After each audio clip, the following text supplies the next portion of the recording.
Centenario en Navarra, le encargamos a Iván un trabajo que era aprovechar el año para recoger la historia del sindicato. Bueno, muchos de los que estamos aquí, incluso mayores que yo, incluso como los mayores de aquí, ni siquiera sabíamos cuál era la historia del sindicato, porque aunque parezca mentira, habían pasado 100 años y no nos habíamos puesto a investigar quiénes vinieron mucho antes que nosotros, ¿no? Y nos hemos llevado sorpresas pues de este tipo, ¿no? Pero bueno, en cualquier caso hemos intentado recuperar la memoria, una memoria que estaba perdida, y Iván ha hecho un gran trabajo precisamente para recuperarla. ¿Qué diferencia hay entre aquel sindicato de antes de la guerra y el de ahora? Pues seguramente muchas. Ha pervivido un poco la idea del sindicato Abertzale, de un sindicato efectivamente confederal, porque nosotros podíamos haber hecho un sindicato de metalúrgicos, otro de limpiezas, pero hemos entendido que los intereses de la clase trabajadora son uno, ¿no? Y que efectivamente el sindicato tiene que estar a disposición de todos los trabajadores y no de solo unos pocos, ¿no? Y a partir de ahí yo creo que terminando un poco esa parte de antes de la guerra, que tiene, bueno, pues aquí en Sakana también su propia historia, y bueno. Y después, la segunda parte, vamos a decir, de la historia del sindicato es la que se entiende después del año 76, en el primer congreso, donde el sindicato toma tres decisiones que han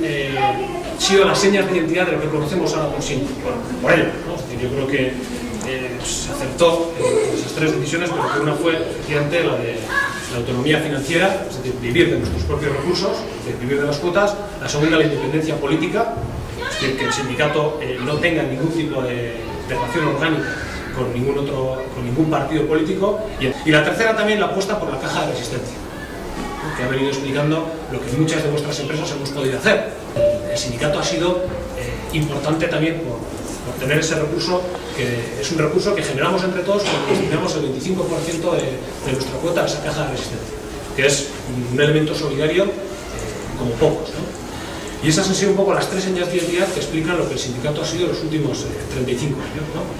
Yo creo que parte también de las cosas que hay que citaros hoy es que, bueno, pues hoy hay gente aquí, Mario Rey, La Raza, Chileno, Alejandro Miguel, históricos que llamamos, aunque estén aquí con nosotros, pero para nosotros los jóvenes son históricos que entendieron en aquel momento la militancia en ELA como una manera de emplear su tiempo en el bienestar también de los demás para poder mejorar, ¿no? Y bueno, hoy también es eso, yo creo que una manera de reconocer el trabajo de toda esta gente y de acabar seguramente en esa idea de que detrás del sindicato solo hay militantes, es decir, no hay nada más. Yo creo que sois los que estáis aquí los que sostenéis la idea del sindicato, de que el sindicato sin militantes, sin gente que esté detrás, no es nada, será un local con un ordenador, con todo lo que haya, pero lo importante es la fuerza que en este caso los militantes dais al sindicato, ¿no? Bueno, pues nosotros en este momento estamos con mucha ilusión. Esperemos que el 1 de enero no nos encontremos otra vez con que tenemos que salir a la calle a pedir la colaboración de todos, tanto los trabajadores del centro como familiares que nos han apoyado incondicionalmente, y toda la sociedad de Sakana nos ha apoyado totalmente. Entonces, bueno, la verdad es de que estos hicieron un recorte, yo creo que sin darse cuenta lo que hacían, recortaron y se encontraron con que dejaban a una gran parte, no solamente 55 puestos de trabajo, que era grave, poner otra vez 55 puestos de trabajo más al paro aquí, sino que además era toda la situación que conllevaba a los familiares, o sea, todos estos pacientes a dónde iban a ir y que iban. Entonces, bueno, esperamos que el día,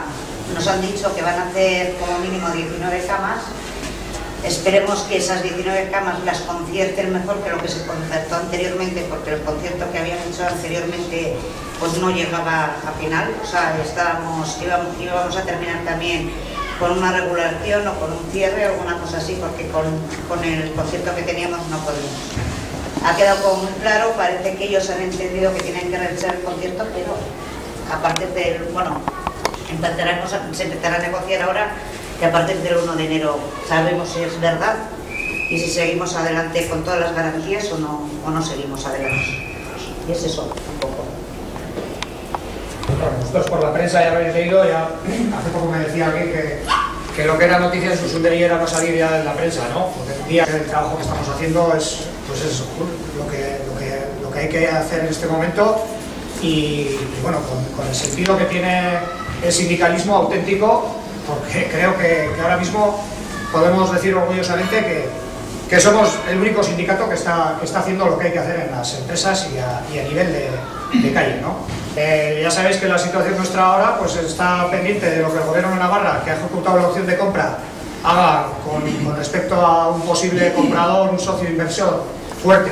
que dice que tiene por ahí. Y bueno, creemos que una vez más el tema político va a tener peso en esto, como las elecciones están próximas, estarán esperando a decir algo, creemos, ojalá sea así. Y yo, sin más, completaría esto haciendo una constatación de la situación por la que atraviesa Sakana. De 5 años a esta parte, yo creo que las cosas de Sakana han cambiado mucho y seguramente en algún aspecto ha cambiado a peor. Sakana hace 5 años era una zona en la que prácticamente había pleno empleo, no había prácticamente paro, más allá de un paro técnico, e incluso la gente cambiaba de empresa con relativa facilidad. Bueno, de un tiempo a esta parte nos hemos sentido absolutamente abandonados y estamos hablando de que tenemos un porcentaje de paro del 20%, una práctica del 20%,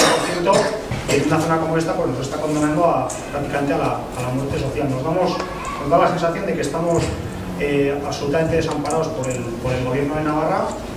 y desde luego en la línea de que Sakana no quiere vivir ni de la caridad, ni de los fondos del Estado, ni nada por el estilo, lo que estamos es tratando de salir a la calle y de decirle al Gobierno de Navarra que se implique, que declare Sakana como zona de urgente reindustrialización y que consiga atraer inversiones, porque de lo contrario nos vemos abocados con una situación que es a la inversa de lo que pasaba hace 30 o 40 años. Aquí hace 30 o 40 años la gente venía de otras partes de Euskal Herria, de otras partes del Estado, ya se están dando casos prácticos de gente que está pensando muy seriamente en hacer las maletas para irse a trabajar.